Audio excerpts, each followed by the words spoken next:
Major flooding, strong wind, storm surge. It's hurricane season, and experts say the Bay Area is due for a storm. It's not a freak of nature. It's a fact of nature. But there's some things you can do now to get ready. Be informed, be prepared, and make that kit. Those are the three elements that can save your life. And that's why we're here to help. Anytime, anywhere. News Channel 8's on your side with Hurricane Season 2011, a special report. I'm Storm Team 8 Chief Meteorologist Steve Jerve. The Bay Area is a beautiful place to live, but there's a price to pay for living in paradise, and that's the threat of hurricanes. Let's take a look at this year's hurricane season forecast. Keep in mind, these predictions are based on oceanic and atmospheric conditions from past hurricane seasons. According to scientists at Colorado State University, 2011 should have 16 named storms, 9 hurricanes, and 5 major hurricanes. Of those storms, there's a 73% chance that a major hurricane will hit along the U.S. coastline, a 49% chance it will hit along the East Coast, and a 48% chance it will hit the Gulf Coast. Some people believe that global warming has something to do with this year's heightened threat level. But is that true? Brooks Garner takes a look. In many circles, it's been accepted that global warming makes hurricanes stronger and more frequent. Temperature increases are taking place all over the world, and that's causing stronger storms. Some believe warmer oceans provide more energy for storms to build, but not everyone agrees. Here in Miami, at the National Hurricane Center, Dr. Lancey's personal research has findings which contradict popular belief. Dr. Chris Lancey is the Science and Operations Officer for the NHC. He's considered a leader in hurricane research, and he worries that findings like those of Al Gore are not sound. Both with The Inconvenient Truth and his new book, Our Choice, to me that's not really best reflecting the state of the science, and I really don't know why he would make that connection. While Gore was not available for comment, he did respond to similar comments in a 2007 interview on a European talk show. You know, I think that the view that I present is based on the best science available. Lancey's research mirrors recent findings from the University of Miami and the NOAA Princeton lab. Both have found that a warmer planet actually creates more hurricane-killing disturbances, a force called wind shear that can rip them apart. So global warming may end up causing fewer tropical storms and hurricanes, not more. But what about those graphs showing a big increase in hurricanes over the last century? After you take into account how the technology's changed, we don't see any real trends.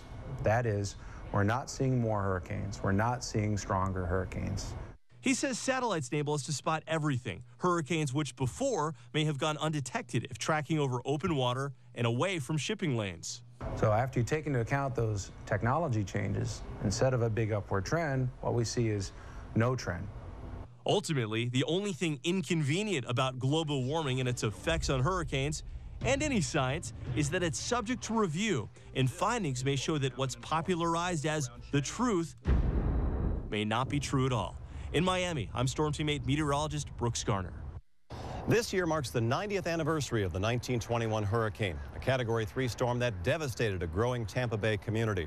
But many years before that, a much larger storm hit the area, the Great Gale of 1848.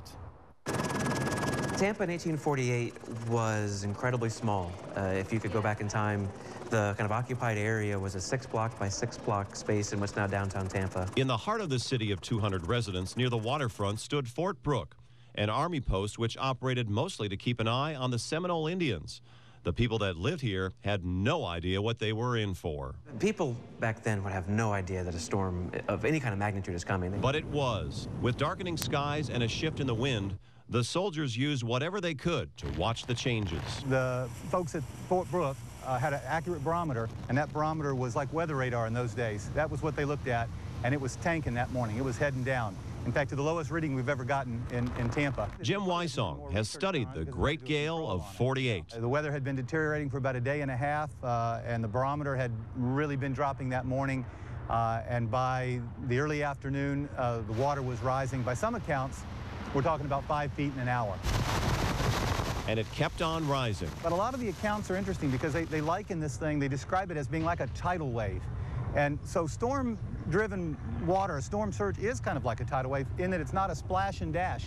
It's water coming up and it's water just moving in, and it just keeps on moving. But that water would have rolled in past where the St. Pete Times Forum is, and by most historical accounts, it didn't stop until it got to Tampa Heights. So it's not just 15 feet of water, it's 15 feet of water with wind-driven waves on top. You know, most of the buildings at Fort Brooke and the little town of Tampa were washed away. While residents floated out windows and sought higher ground, amazingly, no one was killed. Other parts of Tampa Bay took a hit as well. Out on Egmont Key, the lighthouse that stands today was built in 1858, 10 years after the Great Gale of '48 completely overwashed the island and mostly destroyed the original structure. The lighthouse operator, Marvel Edwards, and his family lived here on Egmont Key and survived the storm. As the story goes, Edwards put his family in a rowboat and came here to the center of the island. He tied the boat to a palm tree, and there they rode out the storm. The water level was said to get to the top of the palm trees. After the storm and the water came down, he rowed that very same boat to Fort Brooke and resigned his post. But the water keeps going, past Egmont Key, joining Bay and Gulf. The water overwashes the Inner Bay Peninsula. So MacDill Air Force Base and all of that area today, essentially everything south of the interstate, is inundated. It goes up, it goes over, and it starts heading toward the northwest, toward Lake Tarpon. The storm surge from the landfalling eye of the hurricane is arriving on the west coast of what's now Pinellas County and meets the water coming out of the top of Old Tampa Bay.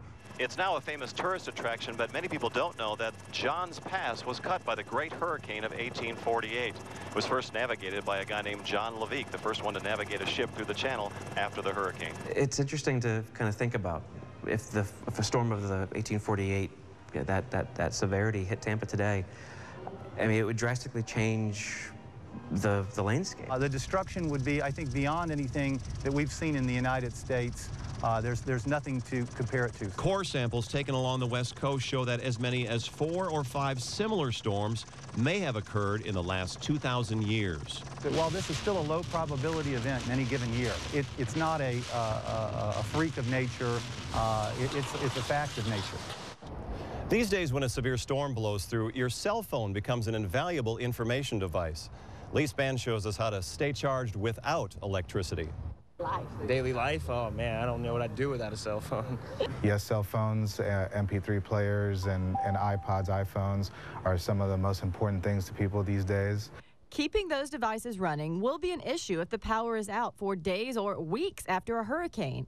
You can always use your phone's car charger to keep your phone powered up, but there's also this device that converts the DC power from your car to AC power just like a home outlet, and it has a USB input. So if you have a product like a lot of people have their iPhone, they have their sync charger instead of a car charger. We have products that will plug into the DC adapter in your vehicle and give you just a USB that you would plug in and power up. If your car doesn't work after a storm, or if you don't have a car, that's when a portable power supply may help. Those you would basically plug into your phone and they would give you a full charge. These products will need to be charged before the storm, so they're ready to power your phone. You would charge it. You would turn it off and it would store that power. At a later date, whether it be an emergency situation or somewhere where you are out of power on your cell phone, you would turn it on, plug it in, and it would charge the phone. The price of these devices depends on how many full charges they can give your phone, but eventually they will need to be charged again themselves. One of the most inexpensive ways to keep your cell phone charged without electricity is this Intercell emergency charger, and it just uses 2 AA batteries. You can actually just buy this to keep in your hurricane kit. Just make sure you have plenty of AA batteries on hand because you never know how long the power is going to be out. Another way to charge your phone with no electricity or battery power is from the sun. A device like this gets its charge from the sun, so when your cell phone needs some juice, plug it in and charge your product, put it on the sun, and recharge. And some weather radios, like this one, also have cell phone charging capabilities. It's all an effort to keep you informed and connected. If my phone dies and I'm out and about, it's just a, it's a setup for failure. Here are some tips to help extend your cell phone battery. Turn off Bluetooth, Wi-Fi, and GPS capabilities. Lower the brightness of your screen. Disable sounds and vibrating alerts. If you aren't using an application, turn it off. And finally, just turn off the phone when you don't need it. I'm Storm Team 8 meteorologist Lee Spann. Now that we have the information how to keep our mobile devices powered, I'm going to show you how to use these devices to access extra information from social media sites. Charles McKenzie experienced the fury of Hurricane Andrew in 1992. Immediately after the storm, he had a hard time getting in touch with his family and friends. Before social media, you would hope that, you'd have phone and you just have to call someone and keep calling them. With traditional phone service down, checking on loved ones became a dangerous task. When you would have to drive to the affected area, find out what they needed, drive all the way back out, get the tarp or the water or whatever it was they needed, and then drive all the way back there. Now with social media, it's just, a few clicks. With thousands of local users, social media sites like Facebook and Twitter can provide rapid updates of information from your neighbors and local officials. Now pleas for help can be heard without venturing outdoors. If you're affected a little bit worse and you need water and someone has extra water, so that immediate connection is there. And I'll definitely be using my cell phone to check, to Twitter, to check websites, because it's there, it's portable, it's easily charged. No power or computer, no problem. As long as you have a mobile data connection, you can post and read posts. Twitter and Facebook can even be updated through text messaging. If your phone has GPS capability, you can broadcast your location in an emergency. Most social media apps are free in the Android market and the Apple App Store. One of the great advantages of accessing social media sites through your mobile device is that you can take the information with you anywhere, even if you evacuate outside the News Channel 8 viewing area. National Weather Service offices and the National Hurricane Center are also tapping into the social media stream. Fans of the National Weather Service Tampa Bay area Facebook page will be able to monitor weather information 24 hours a day, but more importantly, for the first time ever, they'll be able to interact with the National Weather Service and provide information during severe weather events. Click like on their page and you'll have critical information delivered to your Facebook newsfeed. Meteorologist in charge Brian Lamar hopes Facebook users will help his team get a better sense of what's occurring on the ground. What we're really looking for is the real critical information during and after severe weather events on what type of impacts were in their area. It could even be pictures of hail, flooding, or even damage from strong winds. When posting, be as descriptive as possible. Include size of hail or broken tree limbs along with the time of observation and your location. Newer mobile phones allow you to geotag pictures, automatically embedding location data into the image. Remember, social media should only be an added layer of your information plan. Weather radio, and TV should be your primary sources. Megan Hatton, News Channel 8.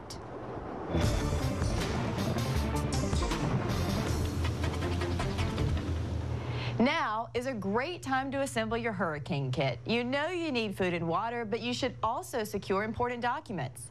So grab a watertight container or just a Ziploc bag. Place a copy of your will, insurance policies, contracts, deeds, and stocks in that bag. Also include passports, social security cards, immunization records, and birth and marriage certificates. Make a list of bank and credit card account numbers as well and put that list in there too. This will save you time in case of an evacuation. To see the complete Storm Team 8 Hurricane Guide, just go to TBO.com. Coming up next, hurricane kits. We hear experts tell us to get ready, but do they follow their own advice? We'll go home with an EOC manager to find out. Also, car insurance. If your vehicle is damaged in a storm, does your current policy cover it? We'll be right back. Every year, storm experts tell us to prepare our homes and get our hurricane kits ready. But how do emergency managers prepare their own homes? We sent Yolanda Fernandez to find out. We want people to be paying close attention to the weather. His face is familiar. During storm season, Pinellas Emergency Management spokesperson Tom Iovino's job is to help people prepare. But how ready is his own home? Really, the big scare in 2004 with Hurricane Charlie was where my wife and I sat down and we started to talk about what do we need to do to get the house ready. Iovino invited us into his central Pinellas home and shared his hurricane kit with us. Some of the really basic things you need are weather alert radio. I mean, that radio gives you the alarm from the National Weather Service. A crank recharges the battery. During a storm, a cell phone is a great tool to check the internet and stay in touch, so Iovino has a portable charger. This little device I picked up actually keeps 2 AA batteries in it, and then you can actually plug it into the phone. All of his gadgets use AA batteries to keep stocking up simple. Another thing we did a few years ago was we went and we bought a backpack stove. You know, just the typical stove you use for going out camping. This fireproof, waterproof box stores important papers like insurance policies and birth certificates. One other thing the Iovinos do is save used soda bottles. And when a storm threatens, he fills them with water and freezes them. The Iovinos realized that the outside of their home needed some major structural improvements too. So what they did was they spread out some of the big ticket items over several years. This was actually our first home improvement to get us hurricane ready, and I felt it was a good investment. The wind-rated garage door has metal reinforcement bars. The big thing about a door like this is it's going to prevent the wind from caving it in, which would then blow into the house and then up into the attic and push the roof off. Next, he replaced his home's original crank windows with insulated double-paned windows to withstand high winds. But they're not impact resistant, so he still puts up plywood. He has a tip to keep boards from warping. Kind of paint over it to keep it protected. Oh, painting is a good idea. Pre-cut, he can put them up quickly if he has to. Then I feel much better when I leave and go to work that my family here is safe. Personally, following the same hurricane preps he preaches to the public. Yolanda Fernandez, News Channel 8. After a house, a car is many people's biggest asset. And just like your home, your car can be vulnerable to the water, wind, and debris that can come with strong storms. But there is coverage that can help protect you financially. Dave Bailey takes good care of this truck, and he wouldn't want anything to happen to it. Yeah, that's kind of my pride and joy. Bailey says this truck, another vehicle, and his home are all insured, but he's not sure of the details. I do feel comfortable with it, but to be honest with you, I've never really checked the details of that. I may not be covered as well as I think I am. Doug Levi is the principal agent and owner of Strategic Insurance Services. He says what drivers need to look for on their policies is comprehensive coverage. That covers anything other than an accident. So that would include things like fire, theft, vandalism, and then specifically with regards to hurricane, wind, and flood. Levi says most people have that coverage, but some may have opted out. People that have older cars that don't have a lot of value to them may not carry comp or collision at all. Now's the time to look because you can't make changes to your policy once there's a named storm threatening us. And Levi says the cost is minimal compared to the rest of your bill. A $500 comprehensive deductible for a 2009 Acura TL costs a total of $51 for the year. That's for the entire year. Comprehensive auto insurance will cover any damage to your vehicle, but what it won't cover are things inside your car, things like CDs, golf clubs, or clothes. Levi says the auto policy is really just meant to take care of the car itself. So what if that car is in your garage when damage from a storm happens? Well, you might have two claims, one for your homeowner's policy for the garage itself, and one for your auto policy for the vehicle. Dave Bailey says he does have that comprehensive coverage. In preparation for the storm season, he's had his trees trimmed and he'll be covering his prized truck, then hoping for the best. We've been really lucky the last few years, so let's hope this is not the year that we get hit. Again, the time to make changes to your policy is before we see a hurricane or a tropical storm, because there will come a time when insurance companies freeze any changes or new policies when a storm is brewing. In Tampa, Lauren Make, News Channel 8. Coming up next, the good side of hurricanes. Is there such a thing? The answer may surprise you. Also, emergency experts say being prepared for a storm is up to you. But how far will the government go to help? There's more hurricane season 2011, a special report coming up. Is there anything good about hurricanes? Lives lost, homes flooded, billions of dollars in damage. We all know what hurricanes can do at their worst, but, and it's hard to say it, is there anything positive about these storms? Is it possible there's something good about having a hurricane hit your area? The concept of it seems strange. Hurricanes, as we know, come into beautiful places like this and cause massive storm surges and high wind damage. But there are some good things about these storms, particularly in nature. To start with, the Earth itself. The sun's energy generates a massive amount of heat. and that heat needs to be spread around. Hurricanes, being one of the most powerful systems on the planet, actually are beneficial in terms of the general atmospheric circulation, if you will. They're actually a heat engine, and they transport warm air from the equator up to the poleward areas of the planet. So again, they are helpful in the balance of the energy across the planet. With that heat, hurricanes carry moisture, and moisture brings rain, sometimes lots of it. So much so that nature depends on the storms. Occasionally they break droughts. And in some parts of the world, hurricanes and typhoons and cyclones contribute as much as 1/4 of the rainfall for the whole year. And so they're needed for agriculture, they're needed for water reservoirs. So in that sense, that's important rain that they can help bring. In 2005, Hurricane Wilma made landfall in southwest Florida and exited on the East Coast, causing a path of damage. But at the same time, Tom Smith of the USGS in St. Petersburg discovered that Hurricane Wilma was doing Mother Nature a lot of good, pushing sediment into the mangrove forests, raising land levels, and protecting against a future rise in sea heights. And so it's not just the increase in the level, but all of this phosphorus and nitrogen-rich mud from the Gulf of Mexico gets washed into the wetlands as well. And it wasn't too much to smother plants. And so it was sort of that intermediate bit, not too little, not too much, sort of just right. And so anyway, we've had a growth spurt in the mangrove trees. It appears Hurricane Wilma helped the forest. So you create this mosaic in the landscape where you have bits of forest that survived, some bits that got knocked down. You get seedlings and saplings come in, and so you get the forest in a whole bunch of different ages. Trees knocked down by Wilma open canopy in the forest, helping some bird species. And the dead wood goes back to nature, releasing organisms that help other plants and creatures. Barrier Islands are beautiful places to vacation in a beachfront hotel, but it can be disastrous in a storm surge caused by a hurricane. These islands protect inland waterways and the land itself.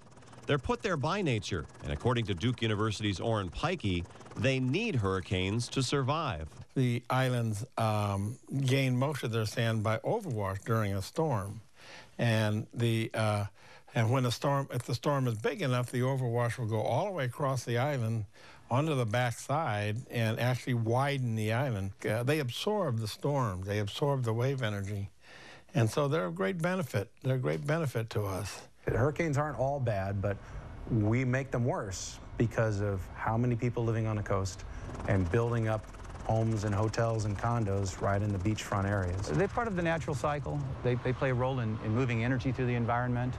And I think there's probably a lot of things that in the future that you'll see some research that will show us that they're not all bad. Now, that's not to say I want one coming to my town anytime soon. In the event that a hurricane actually did hit Tampa Bay, it's nice to think that the government's there to help. But in reality, it could take, in some cases, up to several weeks for them to provide assistance. I was granted access to an exclusive leadership meeting in St. Petersburg, closed door and used by planners to discuss issues candidly. It's guaranteed that a lot of people are going to die when the next strong hurricane hits. People are not going to heed the evacuation warnings. In Miami, at his office at the National Hurricane Center, Dr. Chris Lancy warned, we need to take responsibility for ourselves and our family and our businesses because hurricanes do happen. And don't kid yourself. If you're in Tampa and St. Pete, you will get hit by a hurricane. He explained to me that because of the Bay Area's location relative to the tropics, not only is a major hurricane possible at some point, it's likely. The fact that even when we were under the direct threat of Hurricane Charlie, we had about a 50% response rate. Around 300,000 people ignored evacuation orders. Number one, we don't have enough resources locally to deal with hundreds, much less thousands, of dead bodies. So which could happen. Absolutely. And if someone chooses to stay? They have to be prepared to take care of themselves during those initial days because there's no way that we can get anything to them. It may take at least a week, if not more, to clear the roads of all the tree damage after nearly a century of unchallenged growth has occurred since the last big hurricane in 1921. And a Cat 1 could be a major event because we haven't had one for so long that the debris just from trees is going to be major. And what about those desperate residents stuck in the hurricane zone, pleading for help from local government and FEMA? There's only so much that any entity can do But personal responsibility is a big part of what we've been trying to get people to realize is that, you know, you can't ask the impossible and expect that it's going to happen. Now, if you decide that evacuation is the right route and you need to find a route, check out our website, tbo.com, and search hurricane. There, you can also find area hurricane shelters. I'm Storm Team 8 meteorologist Brooks Garner.